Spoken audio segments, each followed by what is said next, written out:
Mas esta manhã eu quero falar sobre espiritualidade.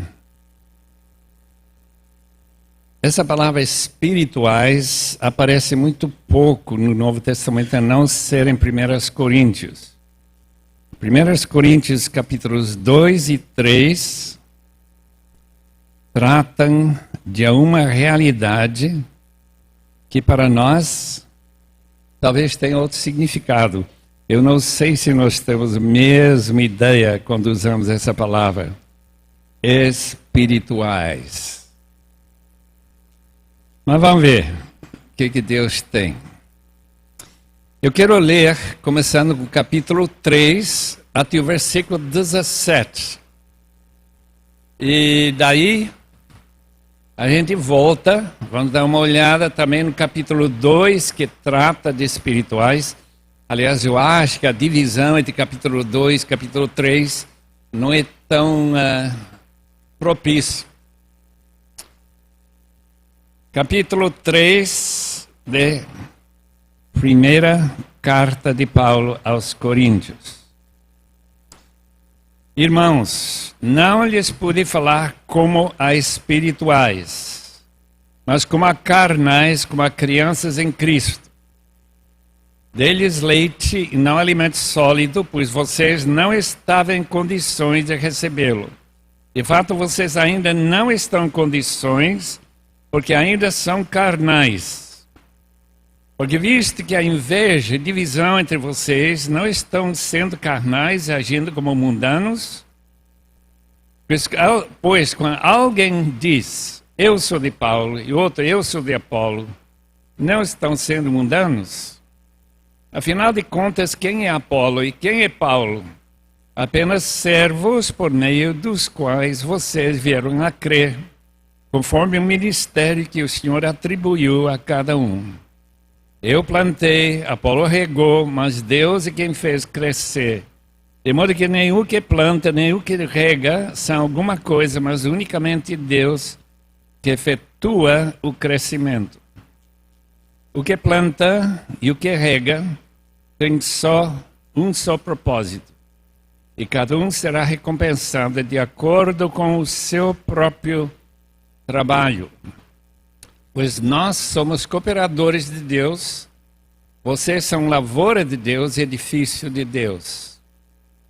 Conforme a graça de Deus que me foi concedida, eu, como sábio construtor, lancei o alicerce e outro está construindo sobre ele. Contudo, veja cada um como constrói, porque ninguém pode colocar outro alicerce além do que já está posto, que é Jesus Cristo. Se alguém constrói sobre esse alicerce usando ouro, prata, pedras preciosas, madeira, feno, palha, sua obra será mostrada, porque o dia atrará a luz, pois será revelada pelo fogo que provará a qualidade da obra de cada um. Se o que alguém construiu permanecer, esse receberá a recompensa.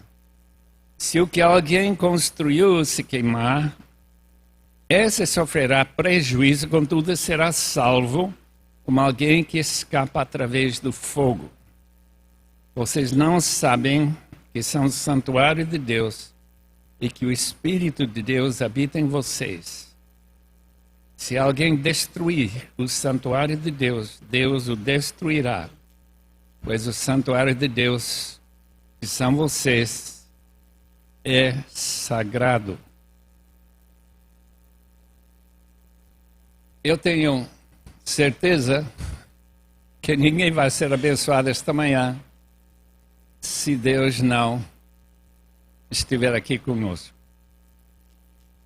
Porque as milhares de vezes que temos ouvido mensagens e palavras e interpretações da Bíblia, que já esquecemos, é uma comprovação que uma grande parte daquilo que ouvimos não permanece. É algo que entra passa uns minutos e desaparece. Mas, se Deus quiser, eu quero pedir que Ele faça, e gostaria que os irmãos também pedissem a mesma coisa. Que algo de aproveitável seja transmitido a seu coração nesta manhã. Se não, eu serei culpado por ter aceito esse convite. Não deveria ter aceito. Porque, de certo modo, é um orgulho aceitar um convite, uma certa soberba. Eu teria alguma coisa para falar. E, portanto, essa palavra me parece absolutamente necessário que seja Deus que fale e eu seja apenas cooperador, como Paulo diz nesse texto. Podemos orar nesse sentido? Os irmãos estão concordando ou estão achando fora de tempo falar isso? Pode ser. Então vamos orar. Oh Deus, cheio de graça e amor, cheio de poder, aquele que enviou seu Espírito para nossos corações, que nos dão esperança da vida eterna. Oh Deus, fala conosco de uma maneira aproveitável. Cultive esse terreno em que tua palavra já foi plantada. E ainda mais uma vez, esperamos que esta semente possa germinar e produzir fruto para a eternidade. Oh Deus, se tu não fizeres isso, nosso tempo aqui, o sacrifício de ter chegado aqui, realmente foi em vão. Eu sei que tu não és o Deus de desperdício. Abençoe a tua palavra. Te rogamos, em nome de Jesus. Amém. A igreja de Corinto foi fundada no ano 50 ou possivelmente 51. Paulo se converteu logo depois da crucificação, que foi no ano 30. Quer dizer, as melhores informações que nós podemos ter foi no ano 30. Então, apenas 20 anos depois, esta igreja tem 20 anos, eu soube hoje, de vida. Nesse período, Paulo se converteu, passou aqueles 3 anos na Arábia, mais 10 anos em Tarso, passou um ano em Antioquia e saiu na primeira viagem missionária, cerca do ano 45. Daí ele anda por aí, segunda viagem missionária, lá para o ano 50. E logo ele chega, 50, 51, em Corinto. E ele disse que ele chegou lá com temor e tremor. Ele sentiu-se como alguém que estava no lugar errado. E a razão disso me parece ser aquele orgulho natural da mentalidade grega, que eles são as pessoas que vão ensinar aos outros e não aqueles que vão aprender.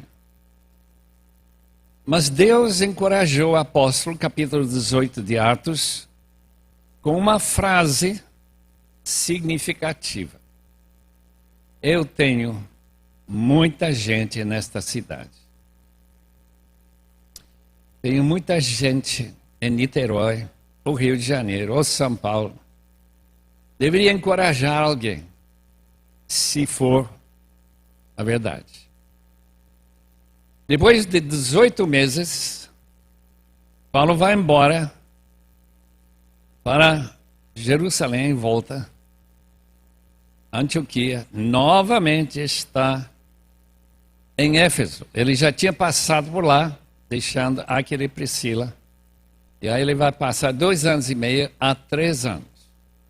E de lá que ele escreve esta segunda carta, que é chamada 1 Coríntios, porque ele menciona uma outra carta que ele já tinha enviado para aqueles irmãos.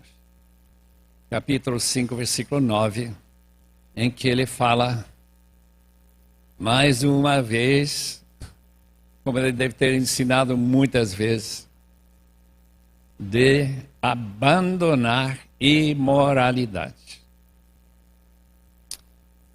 E nós sabemos que esse problema continuou, capítulo 5 desta mesma carta. O problema em Corinto não acabou com o recebimento desta carta. E Paulo fez uma visita. Aquela visita foi uma tristeza para Paulo. Ele voltou lá para Éfeso, porque uma viagem rápida, talvez 5 dias só, de veleiro, e estava de novo em Éfeso, onde ele escreve, mais tarde, já viajando na direção de Corinto, segundo uma promessa que ele tinha feito, que ele visitaria a igreja mais uma vez, se houver arrependimento. Aparentemente alguém se levantou, insultou o apóstolo, publicamente, rebaixando muito a sua autoridade. Ele disse à igreja não disciplinar aquele irmão, ele não teria condições para voltar para a igreja. Mas isso aconteceu, depois de escrever essa carta triste, de muitas lágrimas, capítulo 2, 2 Coríntios, e que Tito, tendo levado essa carta, ele volta, e Paulo diz com quanto constrangimento ele saiu de Troade para encontrar-se com Tito, e receberam notícia que a igreja tinha se arrependido, tinha perdoado aquele irmão, e Paulo disse, eu também perdoo. Então mandou esta carta, 2 Coríntios, para a cidade, para os irmãos líderes, para dizer que ele também tinha perdoado e que ele estaria voltando para visitar aquela igreja nessa terceira viagem missionária. Paulo está no auge do seu ministério. Ele não somente vai escrever 1 e 2 Coríntios, ele vai escrever também Romanos, no ano 57, aquela mais importante carta em toda a história da humanidade. Nunca houve uma carta como a carta aos Romanos. Mas esta carta também que tanto mostra o coração do apóstolo, é justamente a carta onde ele vai usar essa palavra, espirituais. E já que estamos tratando nesses dias, neste dia, espiritualidade, eu acho que seria bem interessante ver como que Paulo entendia esta palavra. Espiritual. Se eu perguntar, quem aqui é espiritual? Quantos levantariam a mão? Temos algumas mãos aí? Temos uma mão. Muito especial esse irmão. Quem mais? Ninguém mais. Se não são espirituais, o que são? Carnais. Paulo não tem? Tem. Ele tem 3 tipos de pessoas. Só que ele fala da pessoa não crente, que não tem o Espírito, ser incapaz de receber qualquer ensinamento. Ele simplesmente não reage. É como qualquer mundano com que a gente fala. Mas, ou espiritual ou carnal. Agora, é óbvio, quando a gente lê o primeiro capítulo, 1 Coríntios, que esses carnais não eram tão carnais assim, porque estão em Cristo. E Paulo usa umas palavras em primeiro capítulo, que diz que eles eram sumamente abençoados com todos os dons espirituais. Dons referentes à revelação, palavra de sabedoria, curas, milagres e particularmente dom de línguas e profecia. Só que, e aqui está o problema de carnalidade versus espiritualidade, capítulo 13, onde Paulo vai dizer: qualquer dom que for exercitado, utilizado, sem a motivação de amor divino, não vale nada. Zero. Absolutamente sem valor algum. Não terá recompensa nenhuma, não fará nenhum bem e, no fim, nenhuma vantagem. Irmãos, nós precisamos ouvir capítulo 13. Porque esse é o capítulo que mostra que Paulo vai falar em outros trechos de suas cartas. E o vínculo de unir os irmãos no corpo de Cristo é o amor divino derramado em nossos corações pelo Espírito Santo. O fruto do Espírito para os Gálatas é, em primeiro lugar, o fruto é amor. Todos os outros, chamados frutos por alguns, são simplesmente manifestações de amor, como que elas se distribuem em diferentes modos e maneiras. Portanto, esse texto vai explicar o que significa espiritualidade para nós, acredito. Espero que sim. Versículo 1, capítulo 3. Não pude falar para vocês como a espirituais,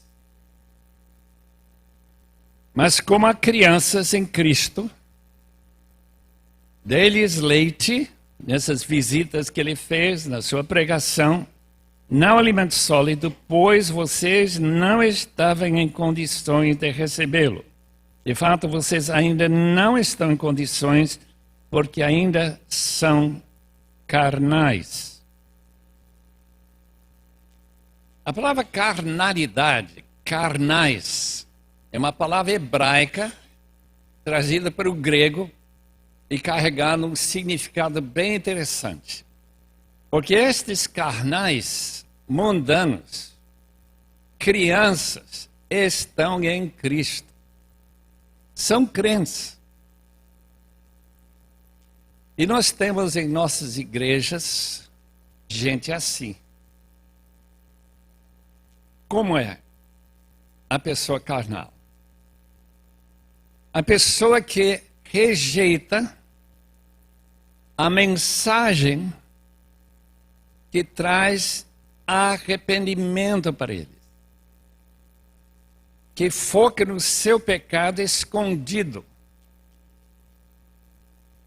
Ele é crente, dizimista, ou talvez ofertando mais, frequenta a igreja, é membro, só que ele não muda com a palavra. A palavra simplesmente não produz. Eu lembro um pastor, um dos nossos alunos que se formou, que me telefonou um dia, meio desesperado, dizendo: nunca mais eu aceito o pastorado de uma igreja de velhos. O que é isso? Porque na medida que a gente escuta mais a palavra, se torna mais carnal. Se forem jovens, provavelmente no primeiro amor, ele aceita. Fica muito grato. Agora, eu não sei se ele estava bem orientado para não aceitar mais nenhuma igreja de gente velha. Porque eu sei que tem pessoas aqui esta manhã que são espirituais, não têm a coragem de levantar a mão, é verdade. mas são espirituais.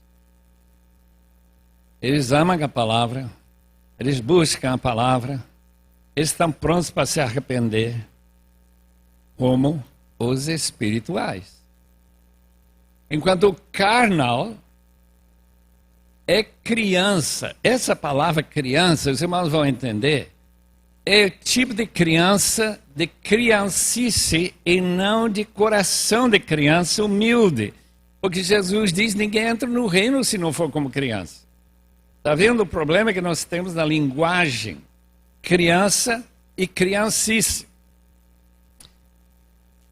Carne, e Paulo diz, em 2 Coríntios capítulo 10, versículo 1, 2, versículo 2, se nós vivemos segundo a carne,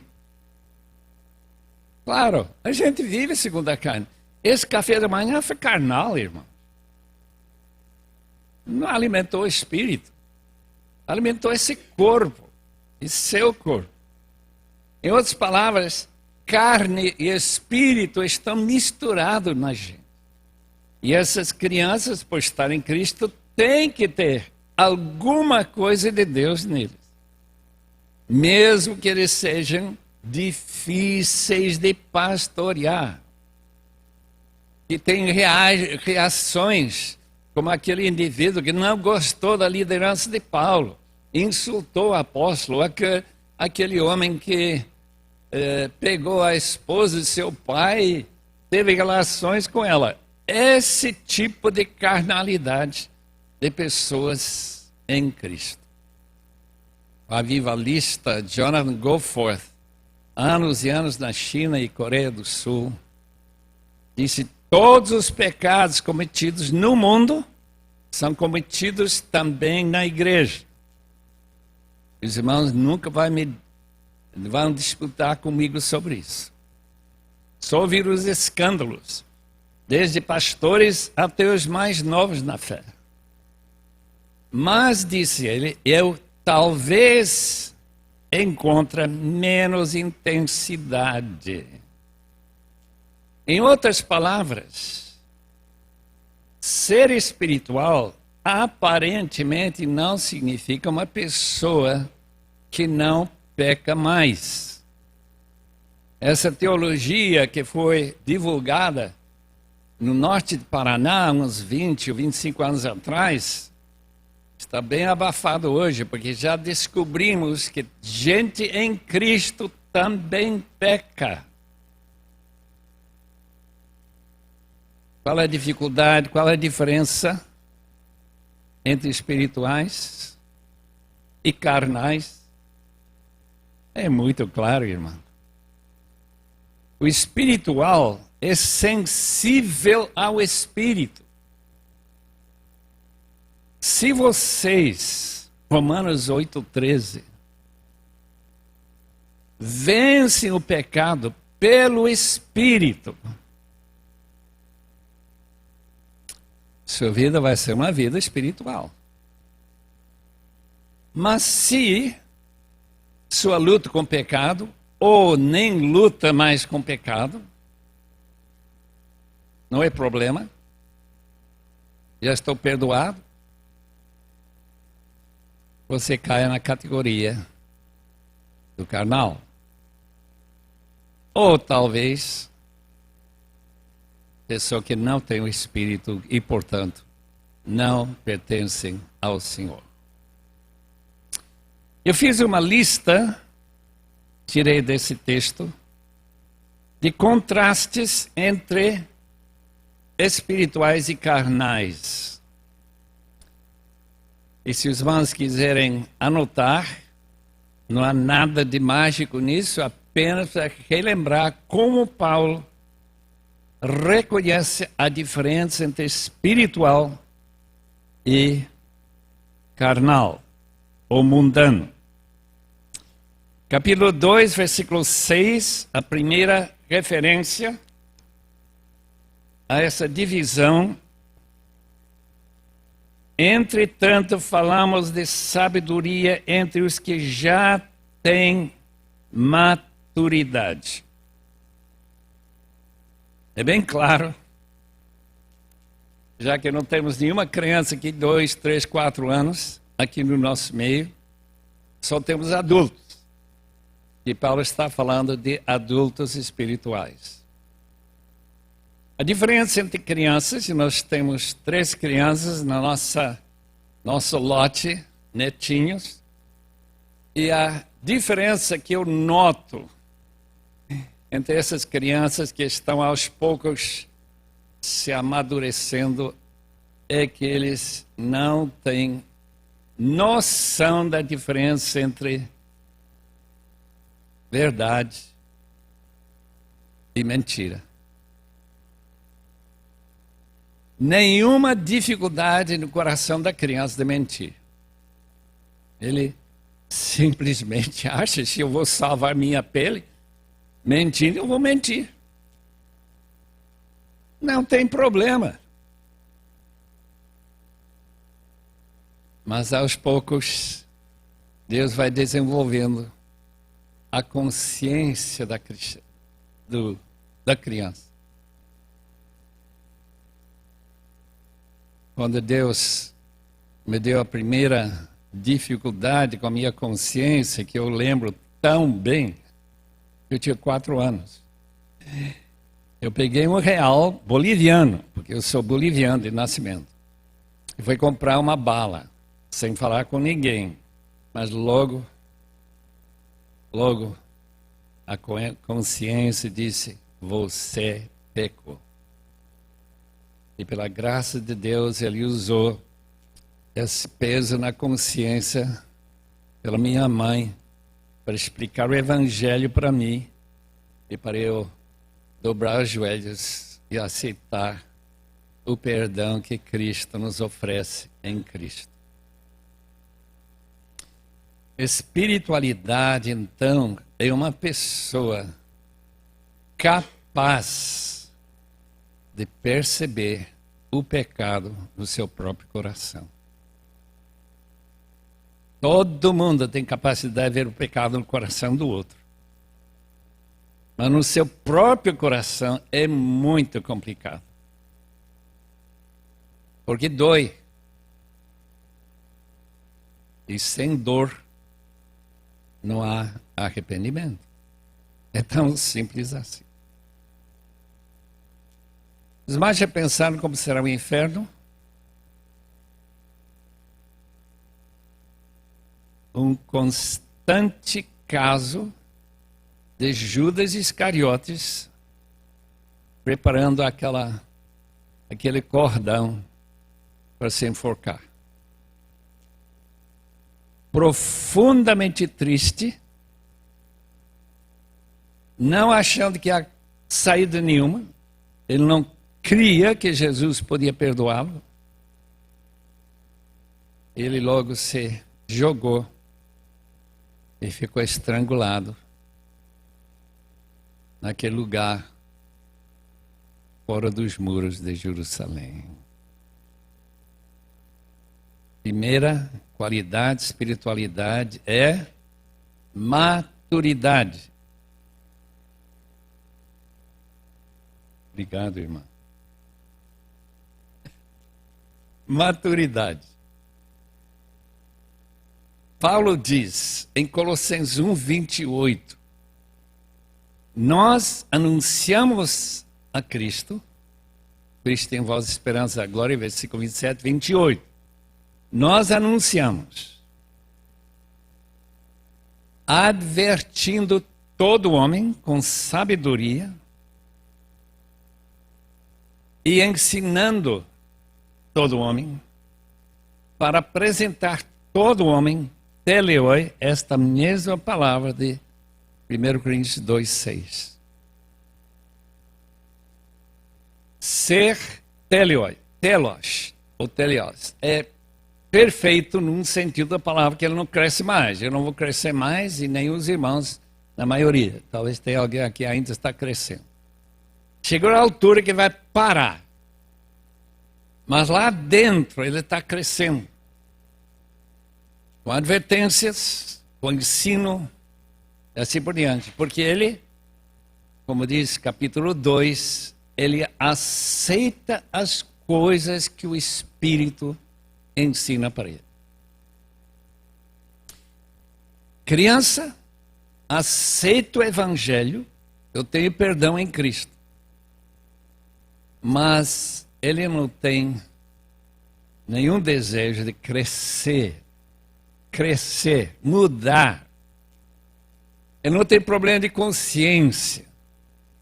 Eu tenho visto isso tanto em crianças. E todos nós sabemos que aqueles que vendem drogas e são aqueles que distribuem as drogas não têm problema de consciência. Número 2. Capítulo 2 vai dizer-nos uma coisa interessante sobre espirituais.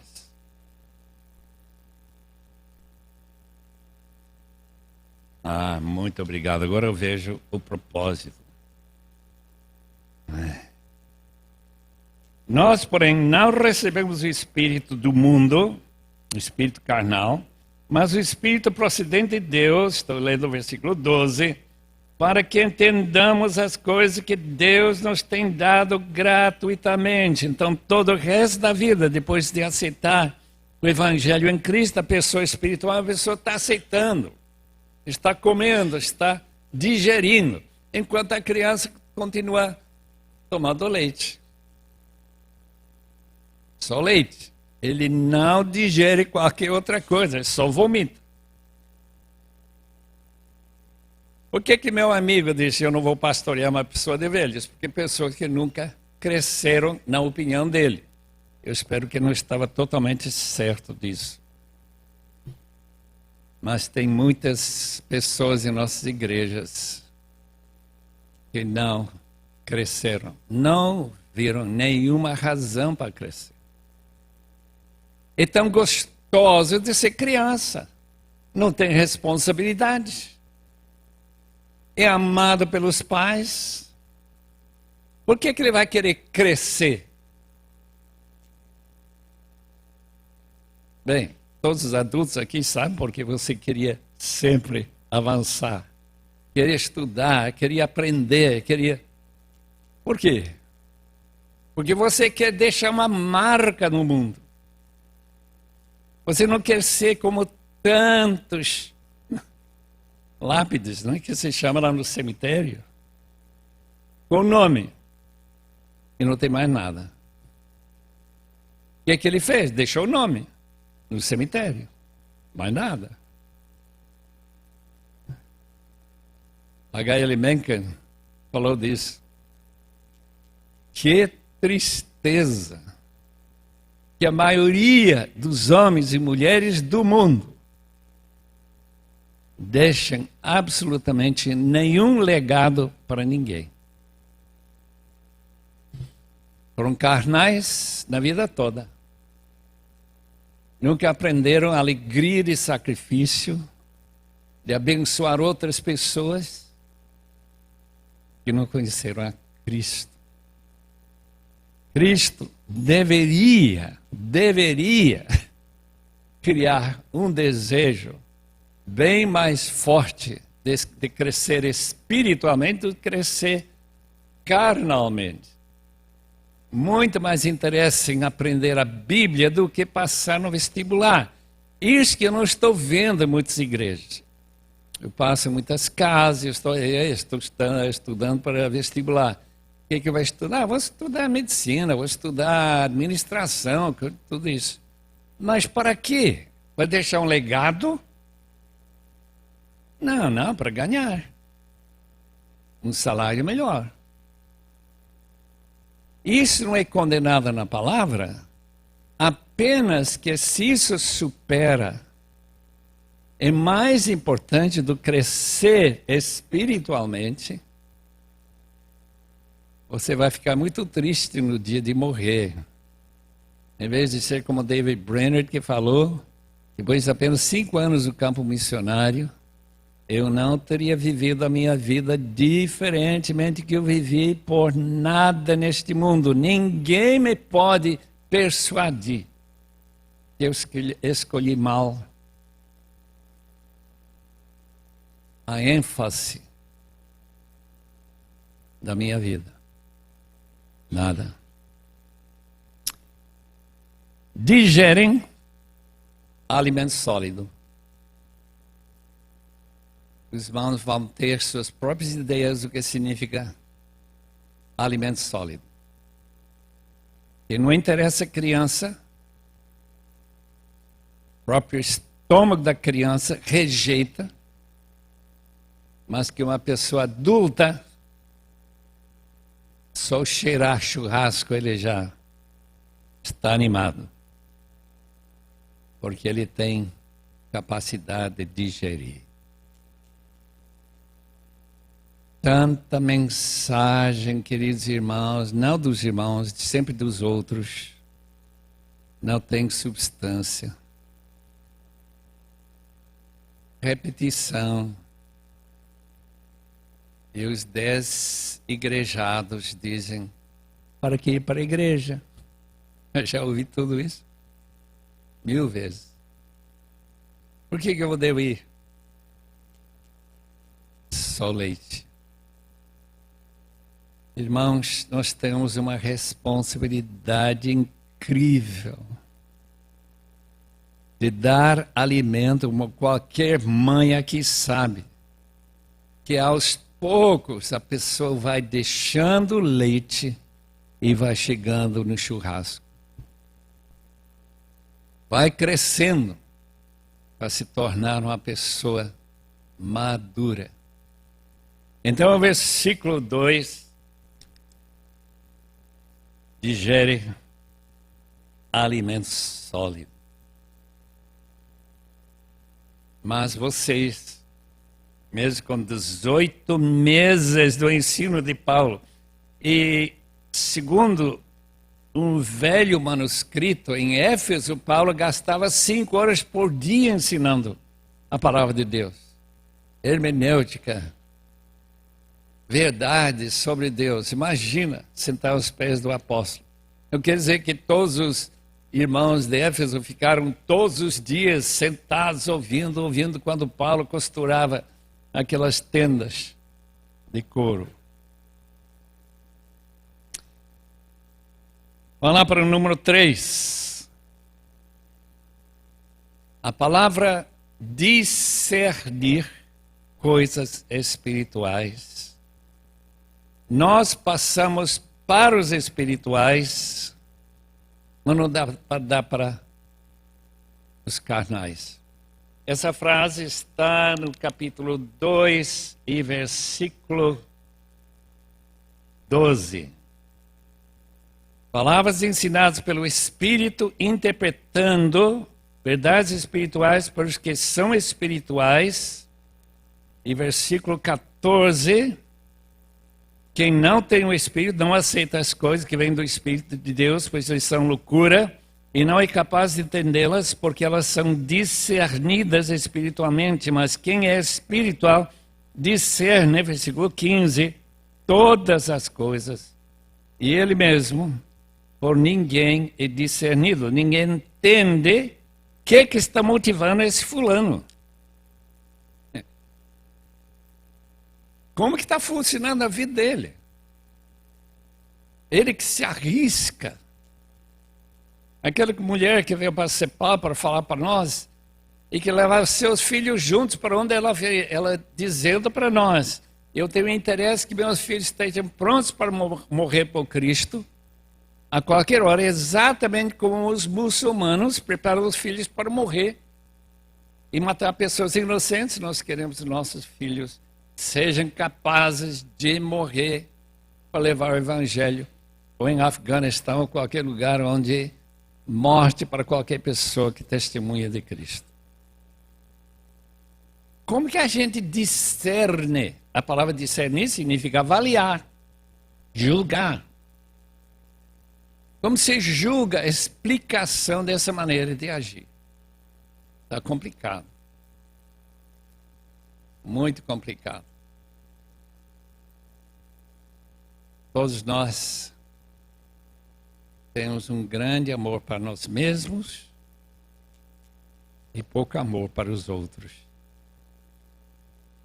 Mas discernindo os valores eternos, seremos muito mais como o próprio Senhor Jesus, que foi até a cruz para nos salvar. Mais uma característica dos espirituais são pacificadores. Paulo e Apolo trabalharam juntos sem nenhuma rivalidade. Quando Paulo sai de Corinto, aqueles irmãos lá começam a pensar: poxa, eu gostei mais de Paulo. Ah, não, eu gostei mais de Apolo. Não, eu sou cristão mesmo, eu gosto de Cristo. Imagina. Eu sou um seguidor, discípulo de Pedro. E já temos 4 divisões dentro da igreja de Corinto. Todos com as melhores intenções, mas intenções carnais. É bem claro.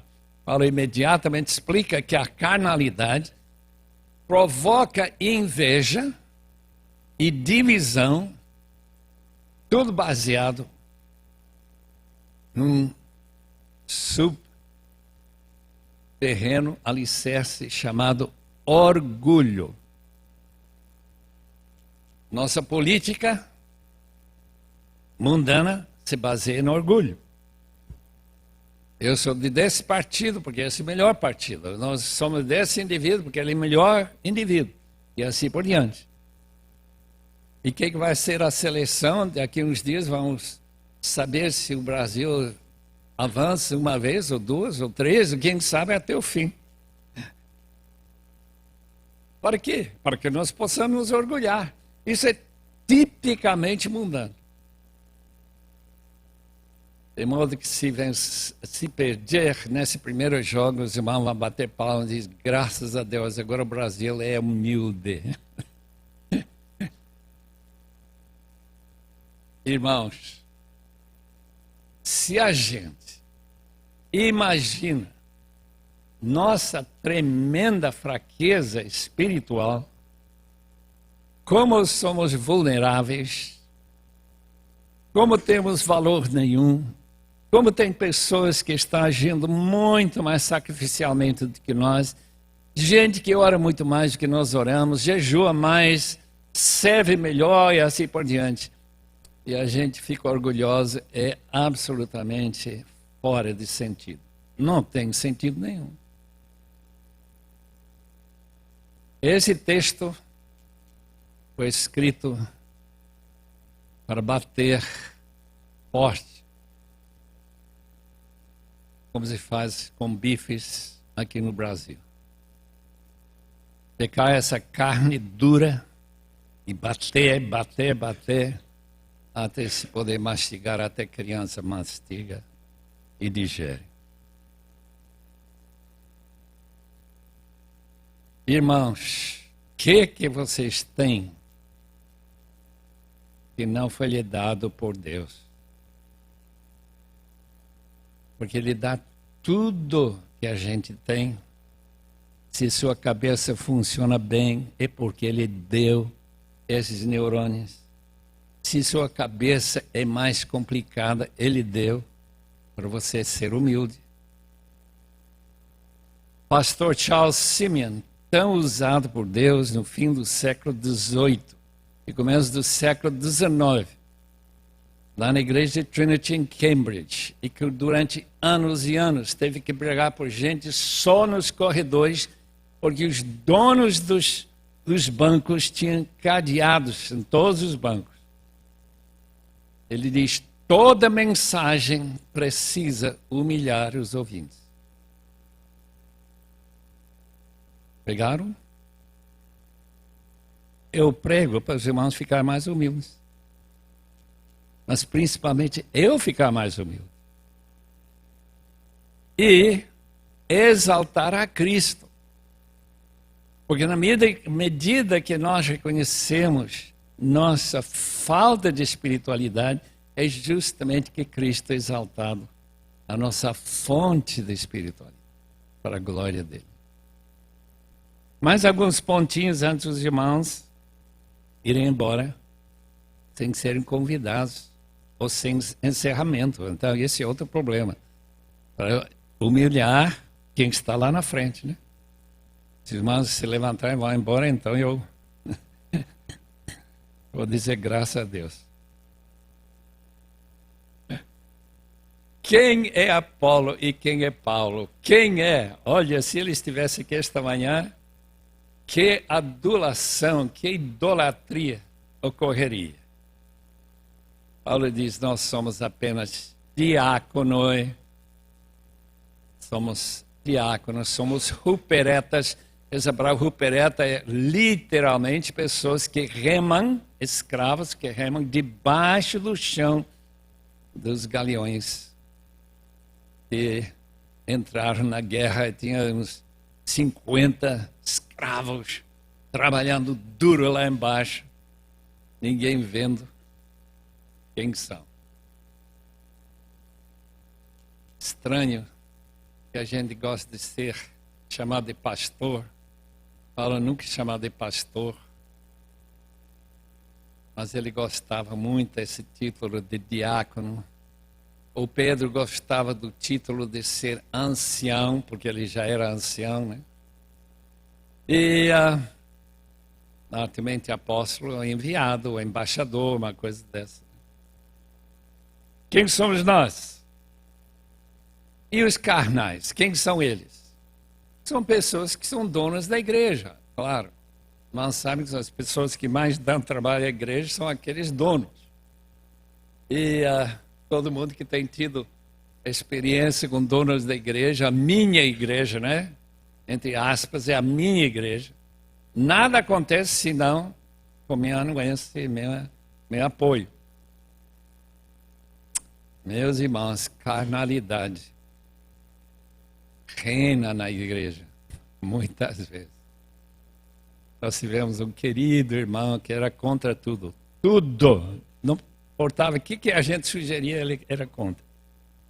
Já sabia que ele era contra, mas a gente perdoava e a gente tomava isso como um sinal da nossa necessidade de ser humildes.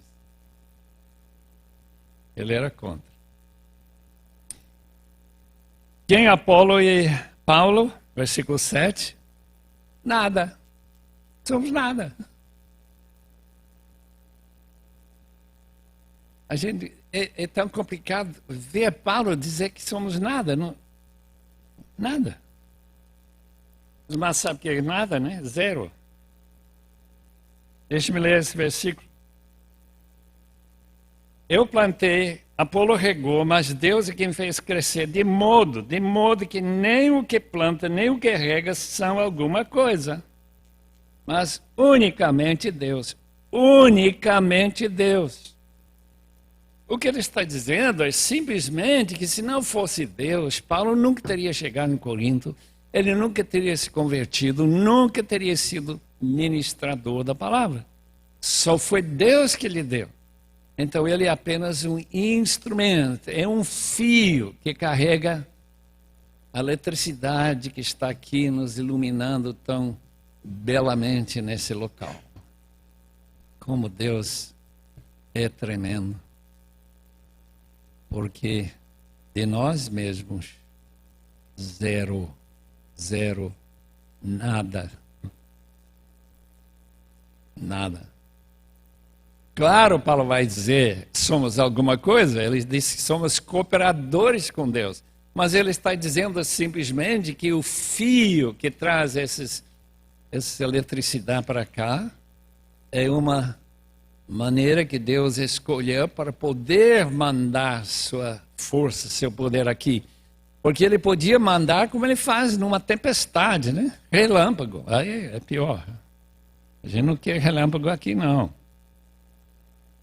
A gente quer eletricidade que passa por aqueles fios que parecem sem valor nenhum. Mas quem sabe como que a força transmitida chega até nós. E o carnal, como que ele pensa? O carnal pensa, como eu não sou honrado com essa chamada doença meísmo. Ninguém está percebendo quanto me esforço para abençoar essa igreja. Ninguém sabe que eu estou dando mais que o dízimo. Parece que ninguém está notando. E aí vai. Em outras palavras, ele quer seu galardão aqui e não escuta a palavra do Senhor, não deixa a sua mão direita saber o que a mão esquerda está fazendo. Meísmo é uma das doenças mais comuns na igreja. Por quê? Porque somos todos voluntários, menos talvez o pastor ou alguma pessoa que recebe um salário. E às vezes isso dá a impressão que se não fosse nós, essa igreja cairia para a terra. Eu estou muito feliz que eu não estou falando para ninguém aqui carnal, para todo mundo espiritual, de modo que eu estou apenas falando para os irmãos repassarem pelos carnais da sua igreja.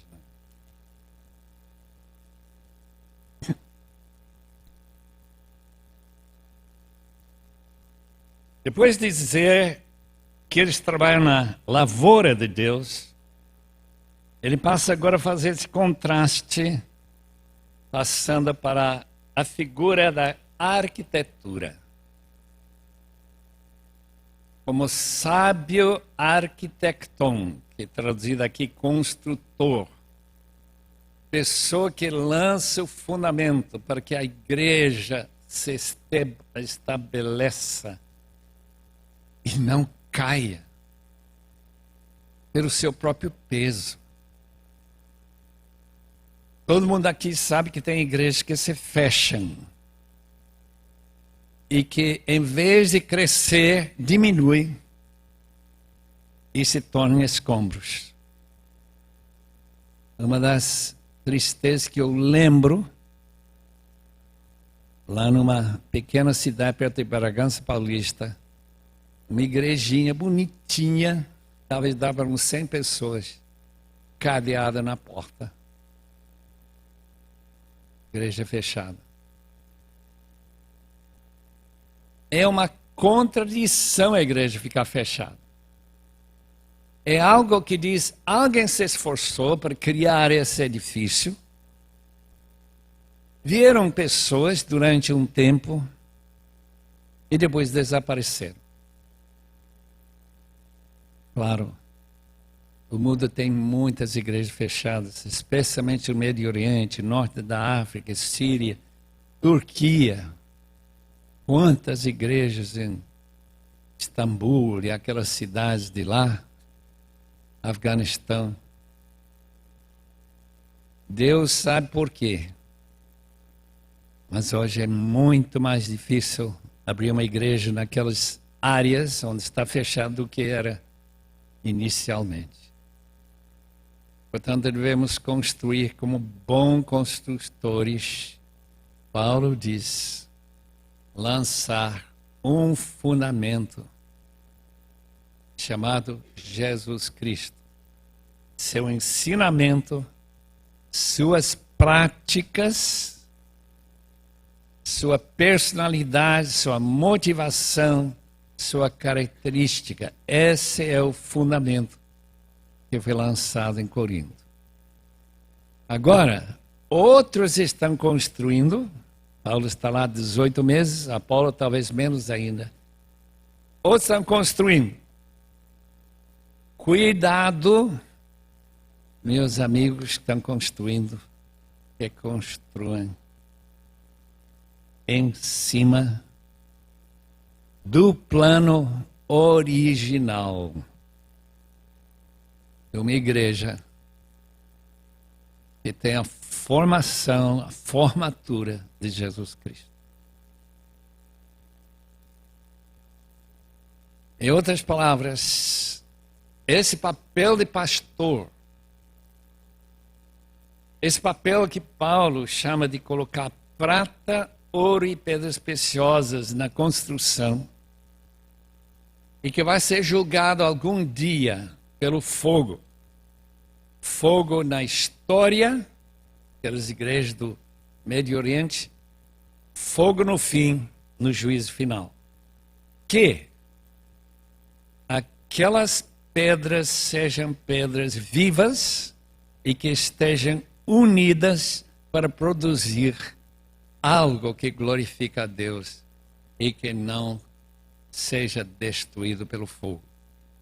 E há duas maneiras de construir: prata, ouro e pedras preciosas, ou pode ser também madeira, feno e palha. Mas o dia vai mostrar. O dia, maiúscula, o dia. Nós não temos uma avaliação apenas de quanta entrada e que salário o pastor vai ganhar, por causa da igreja que ele fundou.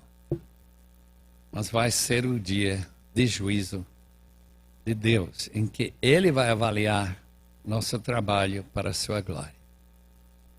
E nesse texto nós encontramos mais uma referência, o que nós encontramos nas parábolas de Jesus. Isto é, que obreiro e obreira são galardoados, recompensados ricamente. Como que os irmãos estão imaginando será sua recompensa? Em contraste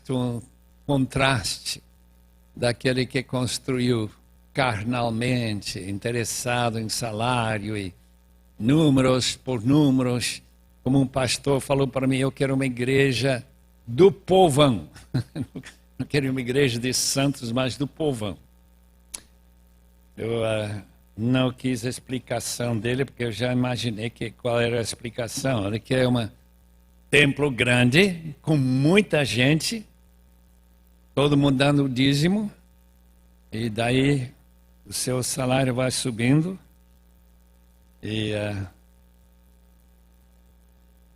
só que quando chega a recompensa de Deus vai ser cinzas. Tudo caiu, queimado. E ele salvo, porque ele era pastor, líder, era crente, mas aparentemente carnal. Eu não sei se era, eu não quero julgá-lo, Deus sabe, né? Irmãos, esse texto é tremendo, para mim é. Essa palavra cuidado, cuidado da maneira que vocês constroem. Colega nossa em Brasília, tenho citado isso várias vezes nas minhas andanças no Brasil, escreveu uma carta uma vez em que ele diz que lá, lecionando Bíblia no seminário de Brasília, ele pediu que os alunos fossem falar com os membros das igrejas, aqueles que estão sentados como os irmãos estão aqui, ouvindo seus pastores. Qual é a reação daqueles membros? O que eles dizem sobre seus pastores? 3 palavras. Primeiro, pastores leem a Bíblia, mas não explicam a Bíblia. Número 2, eles leem a Bíblia, mas não aplicam a nosso dia a dia. E agora, uma condenação. Parece que estão mais interessados nos negócios da igreja. Isso que os membros diziam em Brasília, não em Niterói. Graças a Deus, não foi em Niterói. Mais interessados nos negócios da igreja do que no crescimento espiritual dos membros. Portanto, se Deus está abençoando suas igrejas com espiritualidade, em vez de desastres carnais e mundanos, seja pessoa muito feliz. E se por acaso só está dando gente problemático, gente que não se sabe se são crentes carnais ou não crentes, como aquele diácono que chegou um dos nossos alunos recém-formado, ele começando a pregar. Ele coloca o dedo debaixo do nariz desse pobre pastorzinho, né? Uns, quem sabe, 28 anos por aí. Tudo que o senhor está falando, eu já ouvi há muitas vezes. Nunca mais vou chegar aqui para ouvir. Que bênção.